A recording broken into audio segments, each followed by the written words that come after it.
Good afternoon, I'm Jeff. I'm a Sewer Tech Northwest. Today we're at property address 4058 Northeast Cleveland Avenue here in Portland. We're located at the rear of the home. There's the kitchen window, the back of the kitchen. Anyway, up here on the roof we have a 4-inch cast iron vent as our point of access. I'm going to insert the camera and check the overall condition and serviceability of the sanitary sewer line. Currently have water running, and I'm going to zero out the camera counter, the length counter right here at the base of the vent. Here we go.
It transitions here at 69 feet over to 4-inch ABS plastic.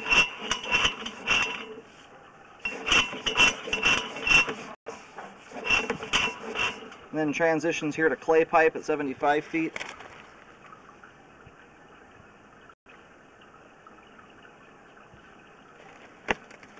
I don't know if they built that out there to 6-inch because the cast iron vent I'm going down through here is already 4-inch pipe, so that may have actually been belling out there to 6-inch ABS.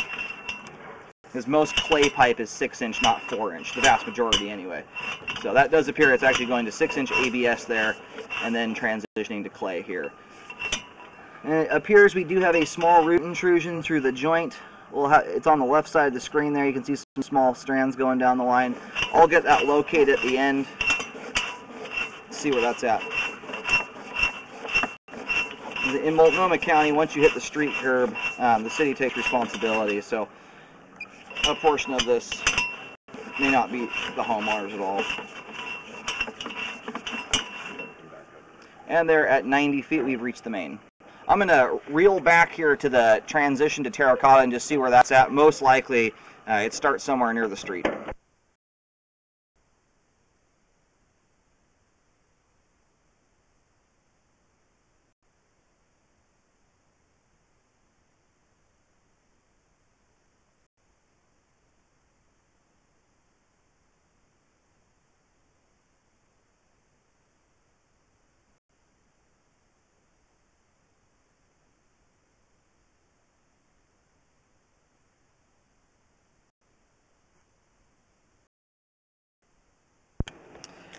Alright, located the camera head successfully. The line's headed out to the main lateral on Northeast Cleveland Avenue, and I located the camera head here about 6 inches beyond the street curb. So everything from this point out is the city's responsibility. However, this transition joint here I would look into. This is directly smack dab under the curb here. I would just look in to see how they divvy responsibility up at a transition joint like this, because this is often where responsibility and whose responsibility that would be. So I would check into that. Everything beyond this joint is out in the street, which would definitely make it the city's responsibility. But right when it's riding on the curb like this, I would just look into it and make sure. Because otherwise, I would recommend a spot repair here to correct this joint before those roots get any bigger. And we've got roots, it looks like, that extend out here beyond this joint as well. There's about, anyway, now that there's no water running, I can't push that well, but about 2 or 3 joints beyond this one as well had some minor roots going on too. So anyway, I just check into that with the city. those roots at this point are not affecting the flow.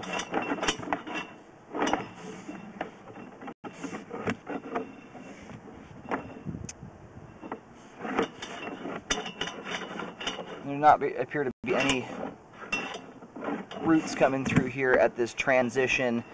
Well, we have a little bit of gunk that's kind of stuck up in that joint there, though, but we can't really see what's underneath it. It looks like this joint has shifted a small amount here. I'll go locate and find out where this joint is in particular. This is likely probably getting over into the closer to the homeowner's responsibility right here. It's not affecting the flow at all at this point. And if there's a rubber fernco, which there would probably have to be when you're meeting cast iron to plastic like this, they put a rubber sleeve on the outside of the joint. So more than likely this joint is still sealed off from the ground. We do have some kind of gunk here that's kind of coming into the joint there on the left side of the screen. Unfortunately, there's enough grease and stuff over it that I can't tell if that's just debris that kind of caught at the joint there or if that's roots. So, at this time, I wouldn't be able to tell you that. You'd probably have to do a hydrojet, blow whatever's out of there, or in there, out of there, and then re-scope in you know, years worth of time to see if anything's actually grown back. There's just not enough there to go on.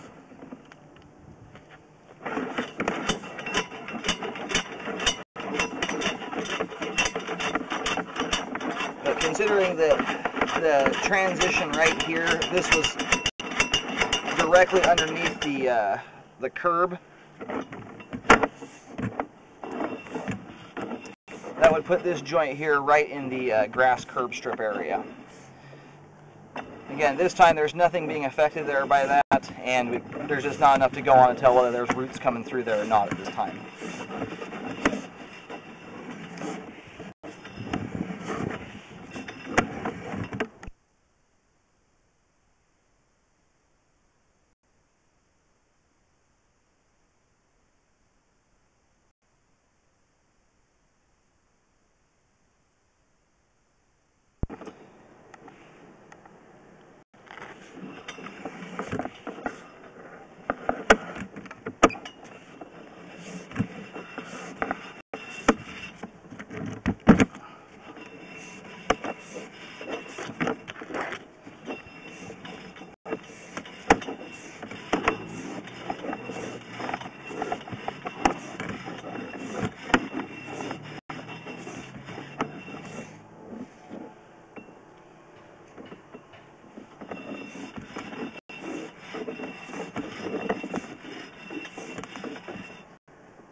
And when contacting the city about how they divvied up responsibility there, right, where that root intrusion's at, the spot repair there where that small piece of plastic is why there was a root intrusion there at one point, and they replaced that section.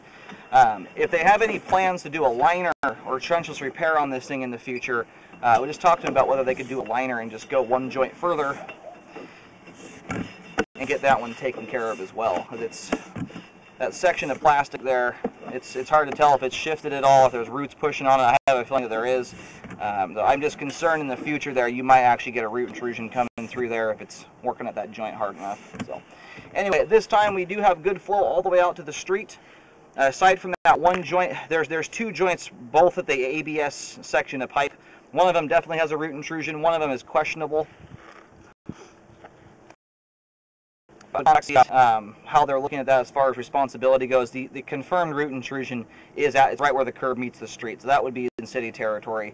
The one just behind that, though, where it transitions from cast iron to ABS, though it's showing a small amount of separation and a little bit of debris in the joint, there's not enough visible there to see if that's roots or just debris hung up. So at this time, all the pipe out there, except for those kind of the one unknown joint and the root intruded joint, everything else is in good shape on property and functioning at this time. And even the clay pipe that has roots in it are minor enough at this point that everything's still functioning through there.